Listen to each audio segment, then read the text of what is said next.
Je veux vous parler de la manière dont on marche selon l'Esprit. Comment s'y prend-on concrètement? Nous entendons souvent parler de la marche selon l'Esprit, mais comment cela se traduit-il? Je suis dans le ministère depuis 50 ans, et il m'a fallu beaucoup de temps pour apprendre ce que je m'apprête à partager avec vous. En réalité, marcher selon l'Esprit est assez simple. Je pense que nous compliquons parfois les choses, et c'est en les compliquant que nous gâchons tout. Tournons-nous vers la première épître aux Corinthiens au chapitre 3, des versets 21 à 23. Je veux aborder un sujet que je considère comme très important, car je souhaite vous montrer comment cela se manifeste dans notre vie, comment marchons-nous selon l'Esprit. L'Écriture dit que si nous marchons selon l'Esprit, nous n'accomplirons pas les désirs de la chair. Mais comment y parvient-on? Lisons ce passage.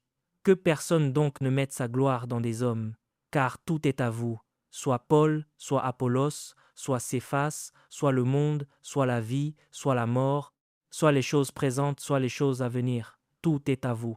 C'est un texte fantastique.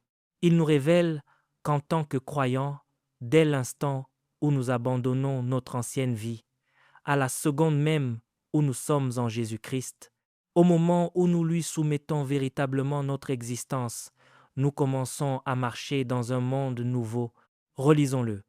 Que personne donc ne mette sa gloire dans des hommes, car tout est à vous, soit Paul, soit Apollos, soit Céphas, soit le monde, soit la vie, soit la mort, soit les choses présentes, soit les choses à venir.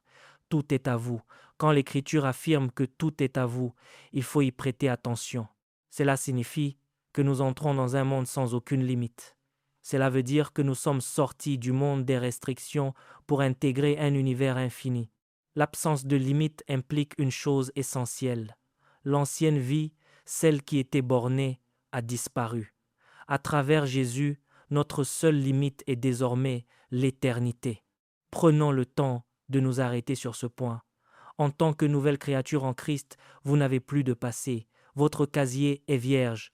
Cela signifie que vous ne pouvez plus dire que vous étiez ceci ou cela avant votre salut. Dans les registres de Dieu, ce passé n'existe plus. Si vous étiez divorcé avant de connaître le Seigneur, cela n'apparaît plus dans ces livres, car vous êtes une nouvelle création. La nouvelle création ne possède pas d'historique négatif, qu'il s'agisse de drogue, d'alcool ou d'autre chose. Il n'y a plus de limite. Cependant, pour les personnes qui vivent encore en partie dans leur ancienne vie, qui ont un pied dans le royaume et un pied dehors, le passé continue de dicter sa loi et de les contrôler. Or, les seules armes que le diable possède contre vous se trouvent dans votre passé. Vous devez l'oublier. En tant que chrétien, vous n'avez plus d'antécédents. La question demeure, comment entre-t-on dans ce monde que l'on appelle l'esprit? C'est un point capital, et je vous demande d'y prêter une oreille attentive, car c'est à la fois crucial et simple. Beaucoup de chrétiens, pour ne pas dire la majorité, croient à des faits concernant le Seigneur, mais ils ne croient pas en lui. Si vous leur demandez ce qu'ils croient, ils vous répondront qu'ils croient que Jésus est venu sur terre, qu'il est mort sur la croix, qu'il a versé son sang, qu'il est ressuscité, qu'il est monté au ciel et qu'il reviendra. Mais le diable aussi croit tout cela. Le christianisme ne se résume pas à cette croyance intellectuelle. Laissez-moi vous donner un exemple. Si je vous demandais si vous croyez que le Bénin existe, vous lèveriez tous la main. Si je vous demandais ensuite si vous croyez en moi, certaines personnes bienveillantes répondraient par l'affirmative. Pourtant, croire en un être humain au point de lui confier son âme est impossible.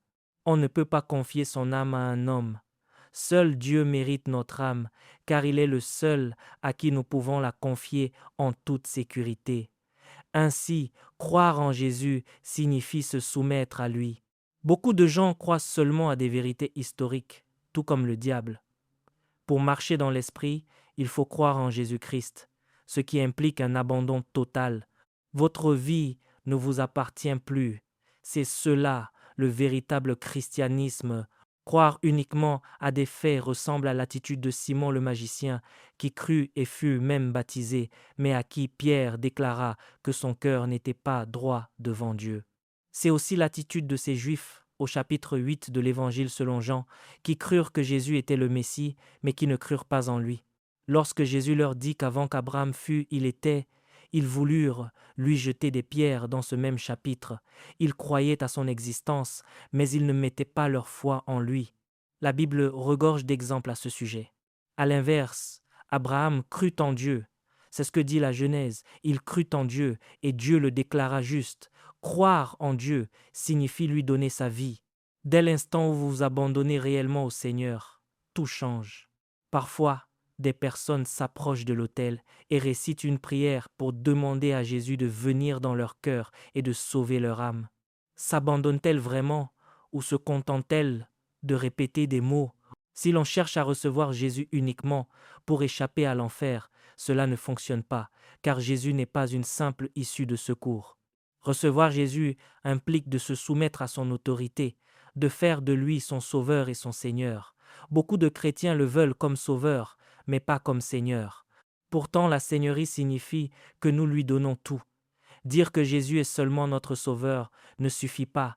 Il doit être notre sauveur et notre Seigneur.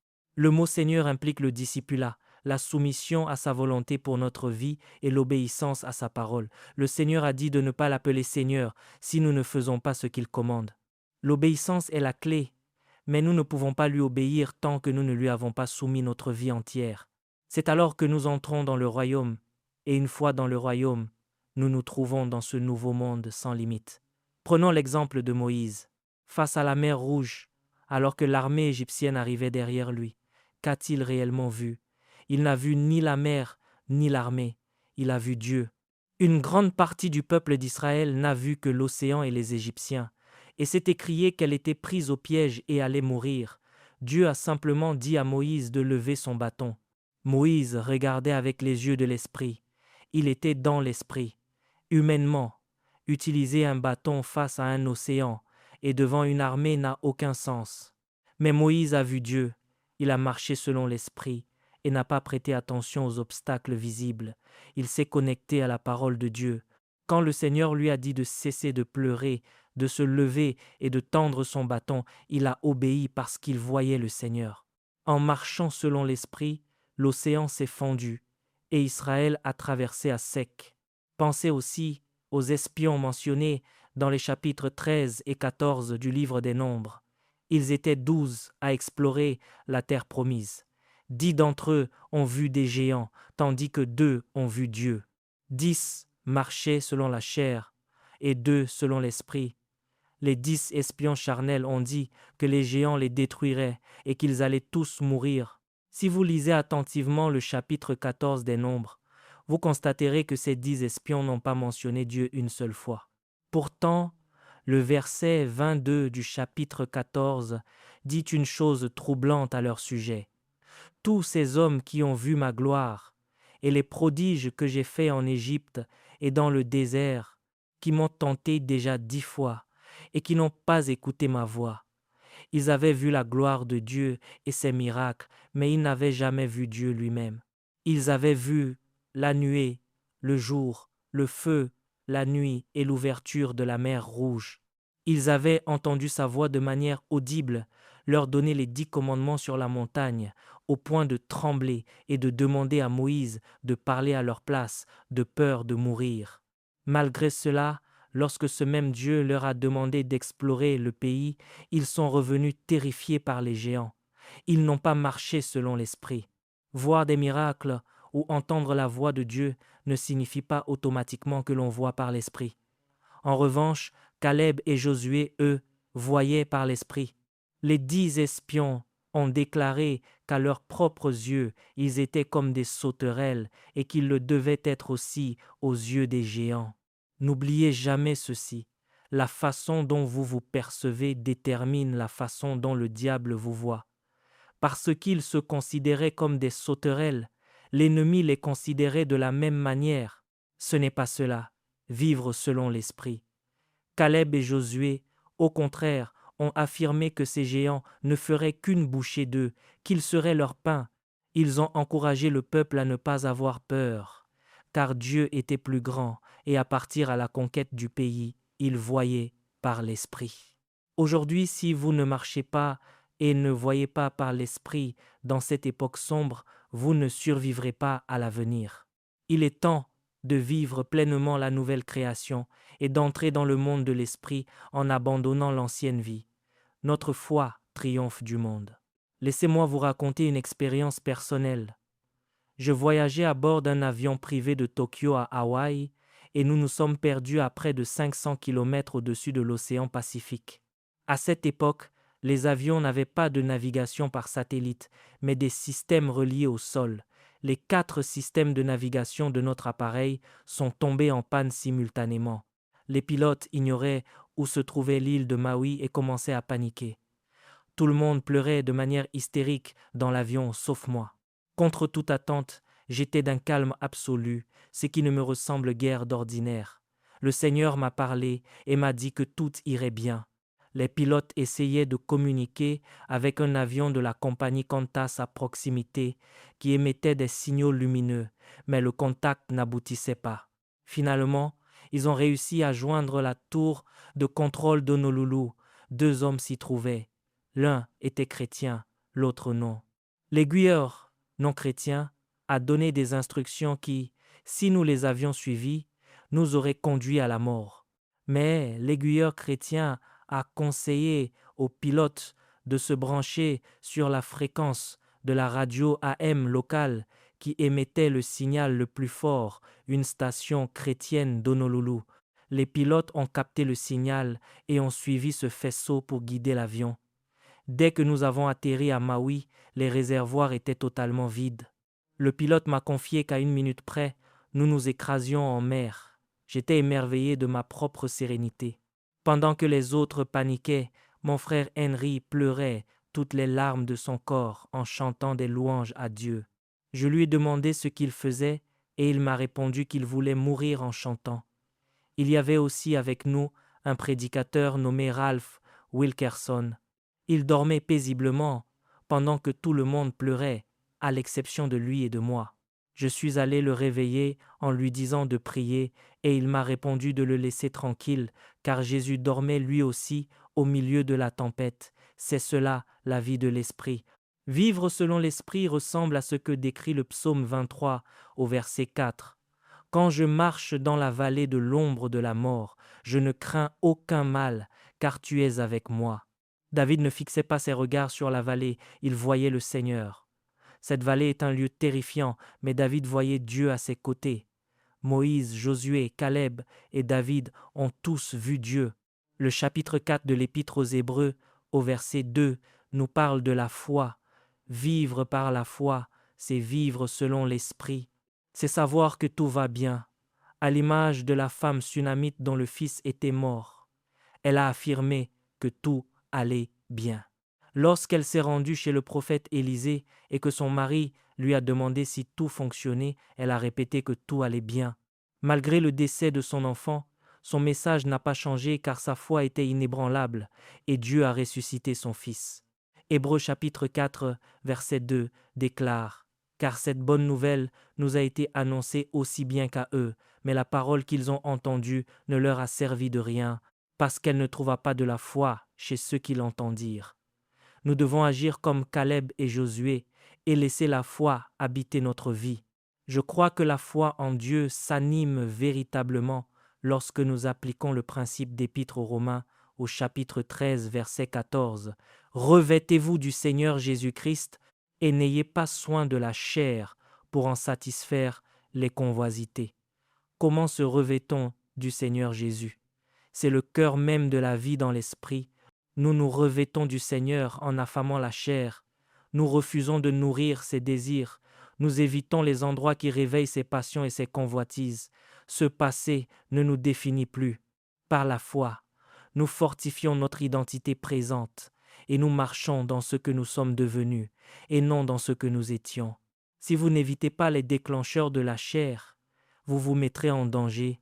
Dans l'Épître aux Éphésiens, du chapitre 4, des versets 22 à 24, l'Écriture nous montre qu'un changement radical doit s'opérer si nous voulons vivre et marcher selon l'Esprit. Seule la Bible possède la puissance de nous accorder cette vie. Je traverse les mêmes combats que vous, je suis un être humain. J'ai appris une chose sur la chair. Elle possède plusieurs couches. Lorsque vous passez du temps avec Dieu, vous entrez dans sa présence à travers sa parole. C'est un élément fondamental. On entre dans la présence de Dieu par les Écritures et non en dehors d'elles. Se contenter d'écouter de la musique de louange ne suffit pas, car l'effet ne dure qu'un instant. Les Écritures contiennent bien plus de profondeur. En lisant lentement la Bible, elle suscite en vous la prière et l'adoration et vous amène progressivement dans l'esprit. Jeanne Guyon, une sainte femme de Dieu en France, a écrit un ouvrage intitulé L'expérience chrétienne profonde, où elle explique comment la méditation de la parole rend la présence de Dieu réelle. De nos jours, on recherche souvent une émotion passagère à travers le chant, mais cela manque de substance. La parole de Dieu offre une puissance et une substance infinie. Lorsque vous lisez la parole et qu'elle s'intègre en vous, tout change. Je fais cette prière chaque jour, Seigneur, établis-moi dans ta parole et établis ta parole en moi. Quel est le secret de la longévité dans la vie chrétienne et dans le ministère? On m'a posé cette question récemment et j'ai partagé 3 principes. Premièrement, construisez un réservoir de la parole de Dieu en vous afin de savoir où puiser lorsque les difficultés surgissent. Deuxièmement, laissez la parole vous permettre de vous attacher solidement au Seigneur. Troisièmement, n'abandonnez jamais votre vocation. Ne quittez pas le chemin que Dieu a tracé pour vous, car votre appel contient une protection contre l'ennemi. Tout cela découle de la présence de la Bible en vous. Ce changement radical se produit lorsque la Bible habite en vous.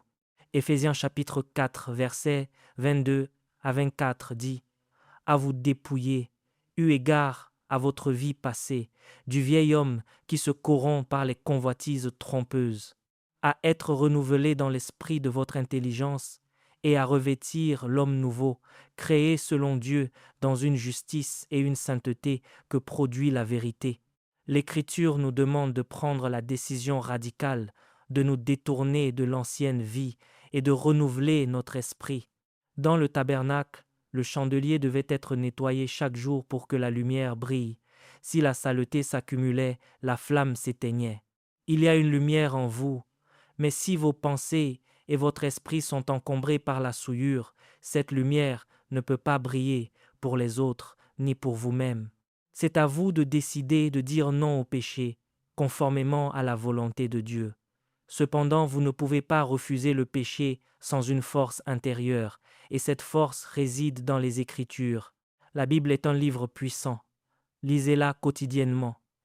Et lorsque vous la lisez, cherchez-y Jésus à travers chaque page, qu'il s'agisse d'histoire, de poésie ou de prophétie. Il est la vie et la raison d'être de ce livre.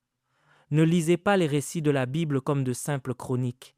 Cherchez le Seigneur dans chaque histoire. En trouvant Jésus, vous trouverez la vie. Prenons l'exemple de Joseph. On a fait des films sur son histoire, mais ce récit parle en réalité de Jésus.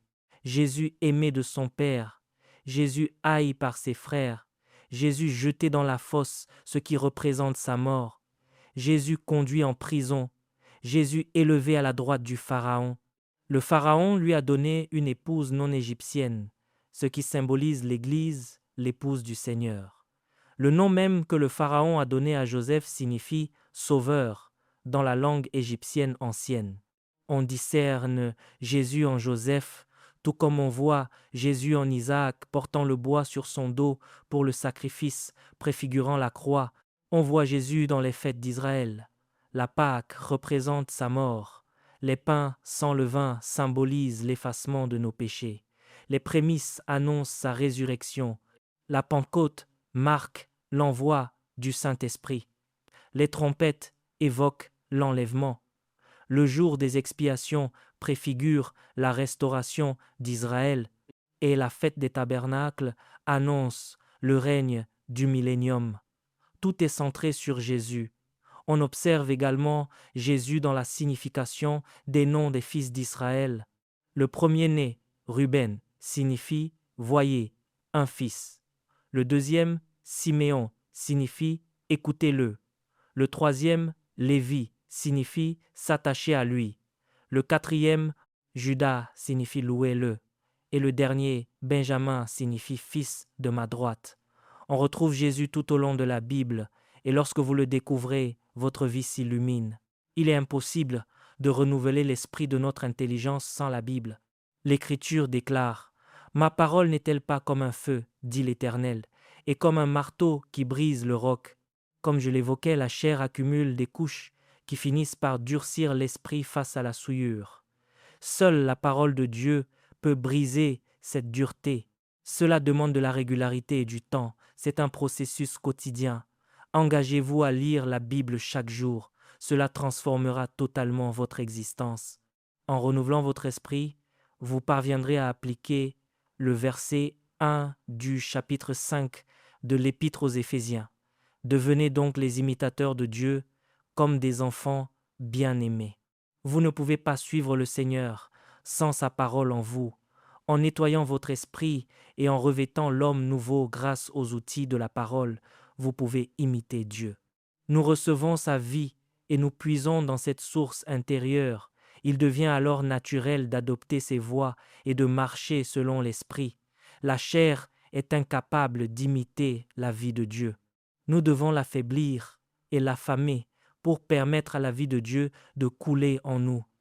Job déclarait qu'il avait fait un pacte avec ses yeux pour ne pas fixer ses regards sur ce qui l'éloignait de Dieu. Le chrétien possède la puissance spirituelle de dire non au péché. On reconnaît l'appartenance au royaume de Dieu lorsque l'on éprouve de la haine pour son propre péché. Quiconque aime son péché ne marche pas dans le salut, tandis que celui qui le hait est né de nouveau. L'homme nouveau rejette le péché. Certes, il nous arrive à tous de trébucher, mais lorsque cela se produit, nous éprouvons du regret et nous nous repentons aussitôt, sans vouloir recommencer. Mon objectif est que le Saint-Esprit utilise ces paroles pour éclairer les cœurs. Pour conclure, le verset 10 du chapitre 12 de la deuxième épître aux Corinthiens nous montre que Dieu permet les épreuves pour faire ressortir en nous la plénitude de la vie de Jésus. C'est pourquoi je me plais dans les faiblesses, dans les outrages, dans les calamités, dans les persécutions, dans les détresses, pour Christ, car quand je suis faible, c'est alors que je suis fort. Sans épreuve, nous n'aurions pas besoin de puiser dans sa force. Ne considérez pas les difficultés comme des ennemis, mais comme des occasions de manifester la vie de Dieu en vous. Face aux épreuves, ne comptez pas sur vos propres forces pour les surmonter, mais confiez-vous en Jésus, car lui seul en est capable. Lisons les 3 premiers versets du chapitre 3 de l'Épître aux Colossiens. Si donc vous êtes ressuscités avec Christ, cherchez les choses d'en haut, où Christ est assis à la droite de Dieu. Cela devient accessible lorsque vous prenez la décision radicale de ne plus laisser l'ancienne vie dominer. Vous êtes une nouvelle création, sans passé et sans limite, vivant dans le monde de la foi. Vous ne fixez plus vos regards sur les obstacles ou sur l'ennemi, mais sur Dieu. Vous laissez la parole de Dieu purifier votre âme et vous revêtez le Seigneur en refusant de nourrir la chair. Le verset 2 ajoute « Affectionnez-vous aux choses d'en haut et non à celles qui sont sur la terre. Dès lors, votre vie entière est orientée vers le ciel. Vous devenez un soldat de Jésus, et comme Paul l'écrivait à Timothée, un bon soldat ne s'embarrasse pas des affaires de la vie civile. Terminons par les versets 26 et 27 du chapitre 36 d'Ézéchiel. Dieu promet d'agir en nous.